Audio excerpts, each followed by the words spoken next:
There's something else you should know about music. What?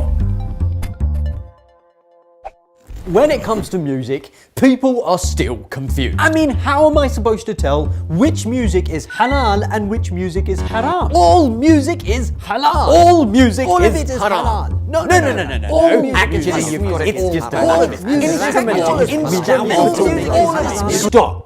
Islam has made it very clear what's halal and what's not. If we are still confused, it's because of our lack of attention to certain things. Here's 3 of them.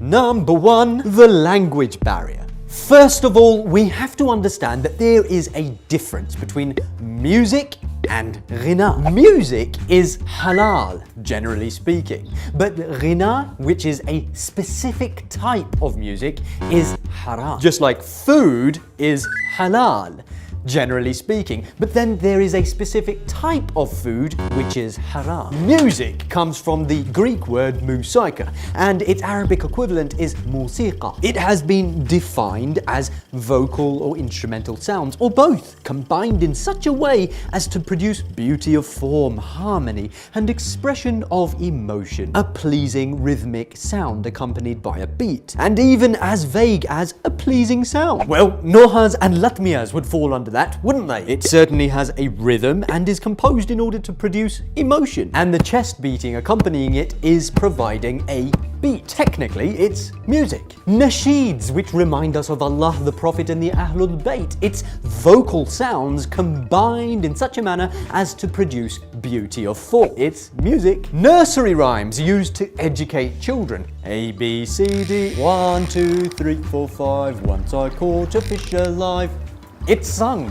It's music. The sound of the rhythmically discordant pattern of a train, or the rain, or a campfire that helps us to sleep. Ah, that's music to my ears. The rivers flowing, the ocean, the wind. In fact, the Quran even highlights for us that we bestowed our favor upon David. We commanded, O mountains, sing Allah's praises with him and the birds. The term used in this ayah is awibi, which is from at-ta'weeb. Technically, it's singing. All of it is halal. Now, what is ghina?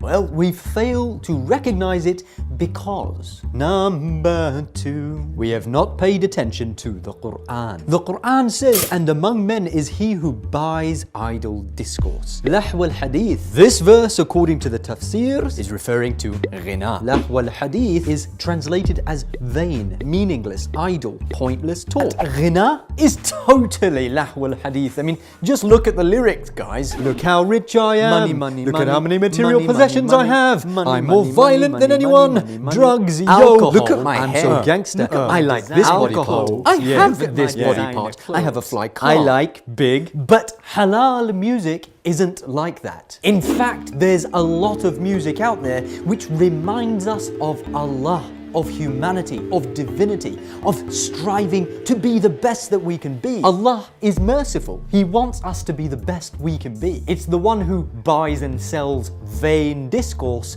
who wants you to consume rubbish and become rubbish. In this regard, Imam Khamenei teaches us that listening to any music that tends to distance one from God, the exalted, from spiritual values and from moral virtues, and inclines one to debauchery, aimlessness and sin is impermissible. If a music does not involve such negative consequences, listening to it is per se permissible. Ghina and poetry back in the pagan pre-Islamic times was all vain blah blah blah. And today it's no different. It's all lahw al-hadith. Now, some people may still find it difficult to see or rather hear the reality. Still confused. Why? Islam has made it glaringly obvious what is right and what is wrong. The Quran says the right way has become clear and distinct from error. So as for one who rejects the Taghut and believes in Allah, he has grasped the most firm handhold, which shall never break off. You have to understand that right and wrong won't become clear for you until you reject the Taghut, the system of kufr. Do a little bit of research into the mainstream music industry. Notice that pretty much all the songs promoted by the system of kufr are ghina. Why? Because the system wants you to stay a slave of your lower animalistic self. As long as you keep consuming, you never wake up and they keep you under their control. But if you're still confused, then point number 3 is going to make it crystal. Number 3, we haven't given enough attention to the fatwas. Some come along and say, all music and musical instruments are haram. and others come along and say, No, all music is halal and good, even dance music. brothers, are you marjas? Are you experts in fiqh? No? Then why are you opening your mouth on a subject that you know nothing about? That's like a random guy putting on a stethoscope and saying he's a doctor. You need open heart surgery. How do you know that? I googled it. I read it on Facebook. Some people will just stumble across a hadith like this one. To listen to a musical instrument is one of the greatest sins. But A, how do you know whether the hadith is accurate or not? B, how do you know which kind of musical instrument the Imam was referring to? I mean, do you know the historical context? And C, how do you know whether he was referring to all kinds of music or a specific type? Do you know the Arabic grammatical rulings that would apply here? No, then how can you jump to such a conclusion? It just doesn't make sense. There's so many hadith about flutes and drums and stringed instruments. People just jump on them. That's it. 100% evidence. All music is haram. But without having the certified ability to do systematic ijtihad in this particular field, you cannot make such conclusions. For example, there's a hadith which in English says, the playing of violin promotes the growth of hypocrisy in the heart. Anyone who reads it would think that yes, this is clear that this violin is haram. Listening to any music made by the violin is haram. But guess what? Not necessarily. This violin didn't even exist in the time of Imam Sadiq and was invented in 16th century Italy. So there's a huge difference between what the Prophet and Ahlul Bayt were referring to 1,400 years back in Arabia and what we have in existence today. Here's some context. The prohibition of playing musical instruments, as is mentioned in so many ahadith, is actually referring to when they are associated to ghina, i.e. haram singing and dancing, not when played alone. That's why at least all the mainstream marjas say playing musical instruments are only haram if they are played with ghina. It takes maturity, decades of dedicated and unwavering research into Arabic grammar, the historical context, fiqh, and the jurisprudential laws of Islam in order to come to even one conclusion when it comes to what's haram and what's halal. So please, let's leave it to the marjas and pay careful attention to what they say. Imam Khamenei says, any music which is lahwi and deviating people from the way of Allah, which is suitable for gatherings of merrymaking, is haram. There is no objection to other kinds of music in itself. There's a common mistake where people think that according to Ayatollah Sistani, all music is haram. That's simply not true. When asked, is it permissible to listen to songs accompanied by sounds of piano, lute, drum, windpipe, and electric piano, he said, if the music accompanying it is that which is suitable for entertainment and amusement gatherings, it is not permissible to listen to it. In fact, all the mainstream marjas pretty much say the same thing. When it comes to determining which type of music is haram, they say that if it's suitable for merrymaking or an entertainment amusement gathering, then it is ghina and it's haram. Seeing such fatwas, you may think that, hey, that's not very specific and clear. Entertainment amusement gathering? Well, that could be anything. A cinema, a theme park, a school play, a zoo. Merrymaking, so like what? Like an Eid get-together? That's just not clear. No, actually, it is clear, and it's not necessarily talking about these types of gatherings. Let's rewind time a moment and go 1,400 years back to Arabia. There were individuals who played musical instruments.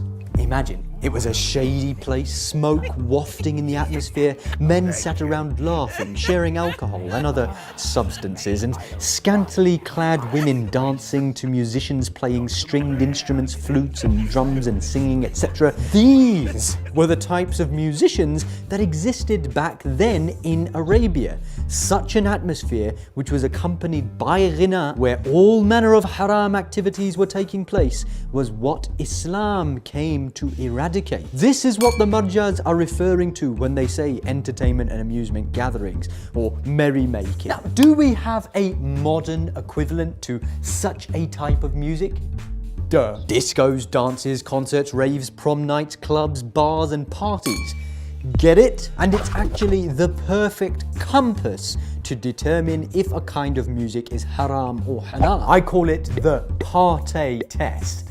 This is how it works. Imagine you're in a party. The usual haram shenanigans are taking place. Think to yourself, what kind of music is going to be played in such an environment? That music is Ghina, and it's haram. Think of any type of music. Just imagine playing it in that kind of an environment. If people continue their illicit behavior, maybe some start doing it more, some guy shouts out, "That's my tune, dude, turn up the music." And in short, the music is suitable for such a gathering, that's Ghina. Haram. But if you play a music and people stop doing haram stuff, they break out of their zombie-like stupor of sinfulness and start looking around like, what the heck is this? Some guy shouts out, "Dude, you're killing the mood." That's halal. Imagine playing a Noha or Latmiya in such a place. Imagine playing the Mukhtar soundtrack in such a place. Imagine playing a nursery rhyme or even the Lord of the Rings soundtrack. That would totally kill the mood. Halal. Now please don't ask a million different questions. Can I listen to the Thomas and Tank? What about the theme song from Who Wants to Be a Millionaire? What about vocals without instruments? Can I listen to the my grandmother singing in the shower? What about in weddings? Stop! Please! Just put it through the party test and think for yourself. If it enlivens an atmosphere of sin, the atmosphere of a party, it's haram.